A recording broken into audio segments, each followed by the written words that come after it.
Good. Good.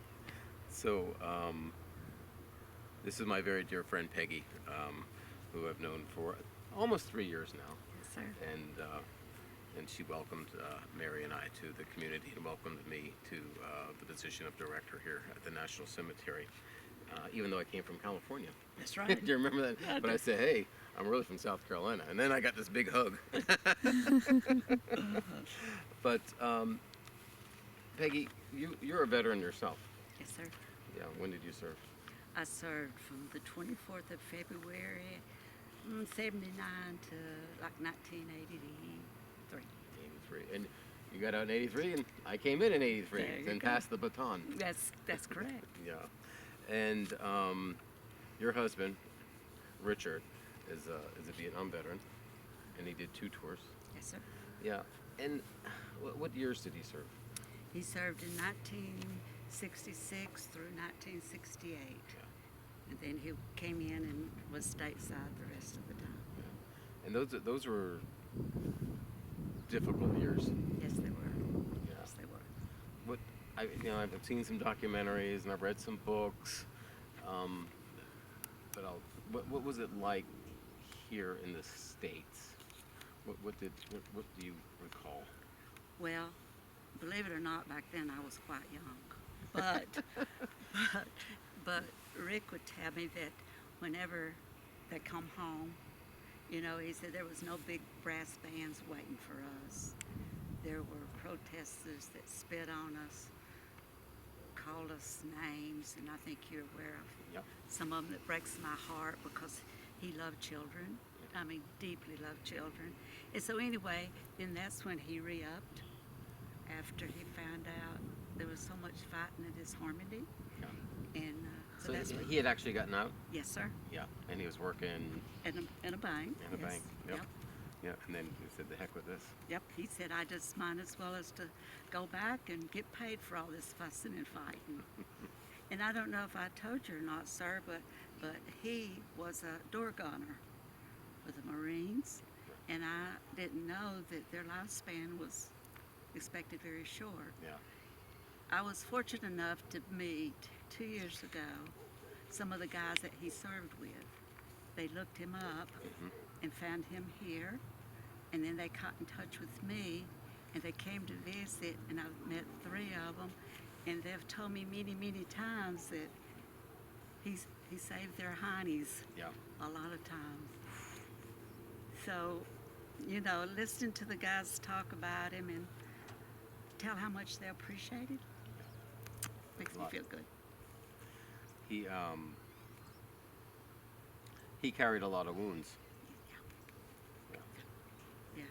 Yeah. Can you tell us about what you're wearing today? Okay, this is something similar to what the Gold Star wives, in which I am a Gold Star wife.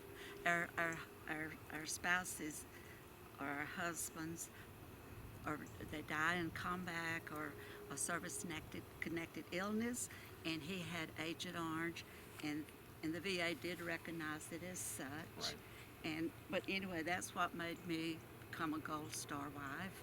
And our colors are yellow and purple, and we do have conferences in different sections of the nation. And I try to see how many Gold Star wives I can help because I've been there. Yep. Not only Gold Star wives, but widows in general. And did he die of a cancer Yes. that was related to Yes. directly related to Yeah. Agent It, Orange? it started on his right leg. It was a soft tissue sarcoma, Mhm.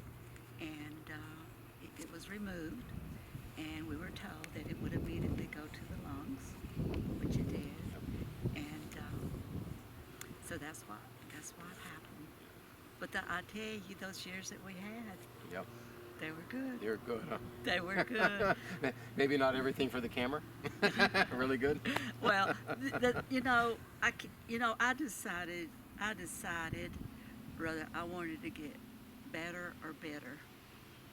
I could have flopped either way, because I don't even know if you know that he missed our daughter's wedding by 3 weeks.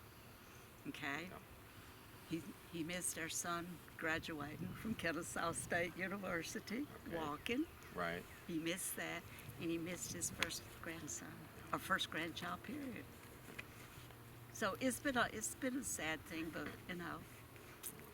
we have to keep on. But with other widows experiencing similar to the same thing, and especially Gold Star wives, Right.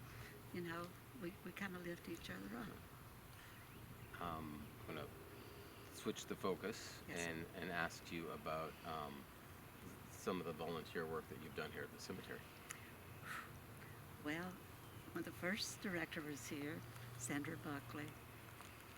Buckley, is that? There we go. Yeah, That was it. she was a sweetheart. She took me and a couple more widows under her wing, and that was really really nice. And I started kind of volunteering, but not officially as a volunteer because when my Rick was laid to rest here, you couldn't go any further than Section 2.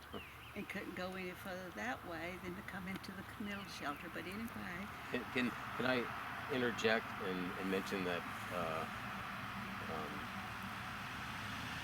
your husband's gravesite number is number 104, yeah, and this is Section 1, gravesite 104, and today there's over 25,000 interments here.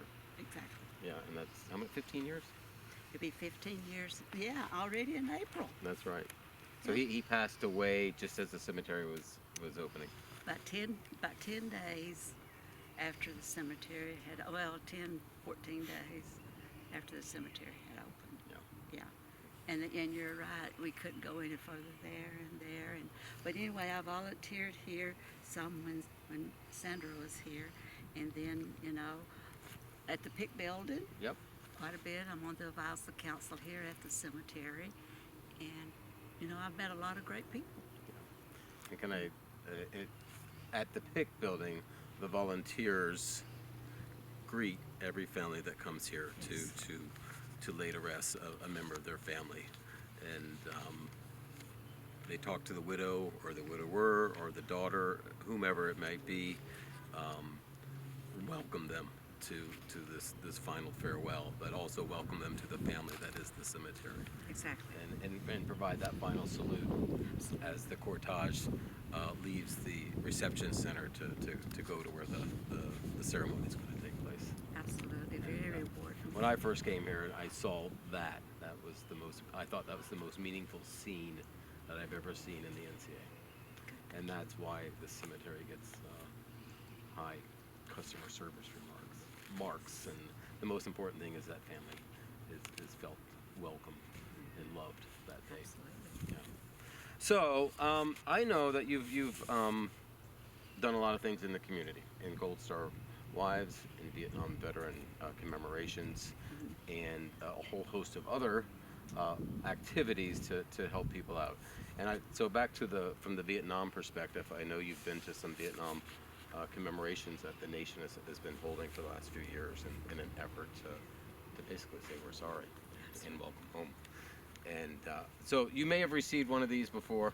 I don't know. But if you have, pretend you haven't. But I want to present you with something which is directly intended for the spouse of a Vietnam veteran who has passed away. And it's a certificate of honor from the Vietnam War commemoration. So it's from the Department of Defense, Vietnam War commemoration, certificate of honor to Peggy Simpson. On behalf of a grateful nation and the Department of Defense, we honor your sacrifices at home while your spouse served in the name of freedom and democracy during the Vietnam War period. Our nation is forever indebted to you and extends its deepest respect and admiration. Done this 29th day of April, 2021. Peter Albert, Major General, U.S. Army, retired Director of the United States of America, Vietnam War commemoration. Thank you so much. This is big treasure. Thank you. Thank you, Peggy. You're welcome. Yeah. You're welcome. Thank you. And thank you, Miss Mary.